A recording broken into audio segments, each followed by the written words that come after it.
Travel more and travel better with Aeroplan. Learn about all the program benefits at aircanada.com/Aeroplan.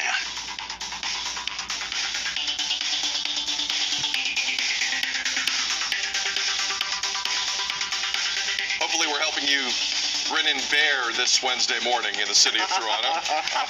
Actually, I think I matched the bear. You matched the bear. Do. You matched the bear. You matched BT. Hey, Yogi. The kids love that reference. Good morning. Welcome back to the show. Okay, so let's dive back into the Dundas Street story. And for those that haven't been up on it, the renaming of Dundas Street, for a lot of historically very significant reasons, has been in and around Toronto City Council for a while now. It's back on the table today. They're not voting, right, Tim? No. Not voting today. But a debate will take place. The price tag on renaming this 23-kilometer stretch of Dundas Street is about $8.6 million. The city will have to pay that. City staff say they consulted with 20 academic experts, and they say Henry Dundas played a part in the transatlantic slave trade. But there is some new evidence that could suggest Dundas was trying to do the complete opposite and help end it. A poll a couple of months back had 54% of Torontonians in favor of renaming it. That number has dropped to 42% once that price tag of $8.6 million really began to circulate. So, Meredith, we are here again. Where do you stand on it? This is an interesting one. Yeah, it is, because, you know, the city we live in is named based on symbolism and reverence. And when you know better, you do better. And we're learning a lot of things. There have been many things renamed or just reconsidered. And that's important because we have one of the most diverse cities in the world, and everyone needs to feel comfortable walking the streets. But symbolism seems to take a backseat when IRL people can't get around a city, live in a city, afford to eat in the city. And, you know, Toronto's facing that $1.5 billion debt. And you're going to spend $8.6 million on renaming some signs.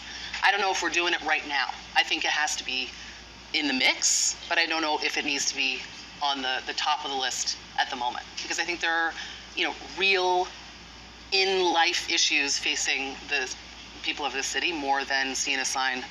Not that that symbolism doesn't matter. Devo, the timing of it does seem to be the big issue right now. I know there's a lot of issues in this, and people are arguing the other side, but the timing one keeps coming up again and again and again. Yeah, let's, if you want to go on Dundas, let's roll across Dundas to Sherbourne and in that area and look at homelessness situation and food crisis that we have in the city, and let's spend some money on that. Look, I understand the symbolism aspect, but when people can't agree on whether he was good or bad, and that's what I would like to know. Like, give me facts. You know, do that research a little more if possible, and really show us what it is. Because now if we're getting evidence saying, no, he was trying to help people, then are we doing this for the wrong reasons? That's a big divide in the story. It's huge. It's very different. That's what's uncomfortable about this discussion in a lot of ways. Not necessarily a discussion, but you know what I mean. And I also think that at some point, the name of the street just becomes the name of the street, and people don't really think, people do think about the history when it's something super negative, 100% they will. But the everyday person that's coming to visit this city or that is just going about their business isn't doing the research to find out about Henry Dundas. You know what I mean? Like, most people would not know that maybe Dundas was named after somebody, or his first name was Henry. So it's I need to know, yes, he was a terrible person, and then yes, use the money and get that name erased from our streets. But if it's not the case, then, like I said, go along other parts of the city and help out what's going on there. Tammy? I just think that it's interesting that there's like new evidence now to suggest that he was trying to end the slave trade. I mean, this is hundreds of years ago, so where does this new evidence really come from? Based on the old evidence, the fact that he was a slave owner and involved in the Atlantic slave trade, I take Ryerson as an example. We went ahead and changed the name of TMU, what is now known as Toronto Metropolitan University. It was something that was so controversial at the time, and now I feel, at least for me, TMU kind of rolls off the tongue. It's like we completely forgot about it. We have renamed, that statue is gone. That symbolism is something that not someone who is Indigenous, who has some kind of link to the residential school system, has to face every time they walk onto campus. I think it's a good thing. I also think that the change of Dundas is needed. I agree. I know that the cost is a lot in the grand scheme of things, $8 million versus $1.5 billion. Yes, it can be used somewhere more immediate, but I think it's a drop in the bucket if you're able to take away that trauma for someone, for people like us who now know. If we didn't know before, you know now what this person held. And there are a lot of streets. I know it can be a slippery slope. Yeah. There are a lot of streets that are named after people that don't deserve it. However, I think that one at a time, we need to make it's a those slope that changes. matters. Yeah, It does it is a matter. slope that matters. In a city like this. It does. Yeah. A quick side note, I forgot about the Ryerson name a long time ago after I didn't get into the broadcasting program at Ryerson. But I'm over it. I'm fine. I'm over it. 40 years later. Yeah, 40 years later. I'm fine. I'm good. Yeah. No, nothing personal. It's fine. It's fine. I'm good.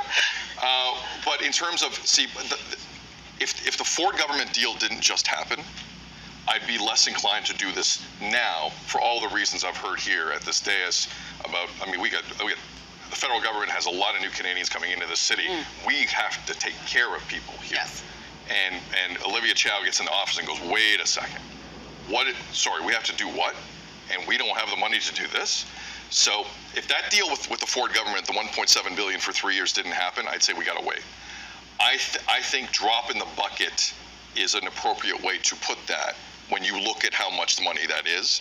And if this helps alleviate a wrong, because you're right, new information with the story is a very interesting phrase. I say I have no problem doing this now at $8.6 million.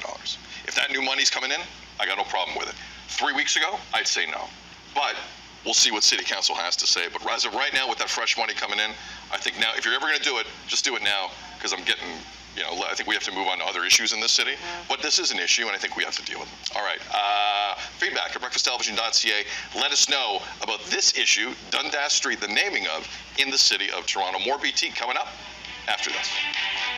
I'm over the Ryerson.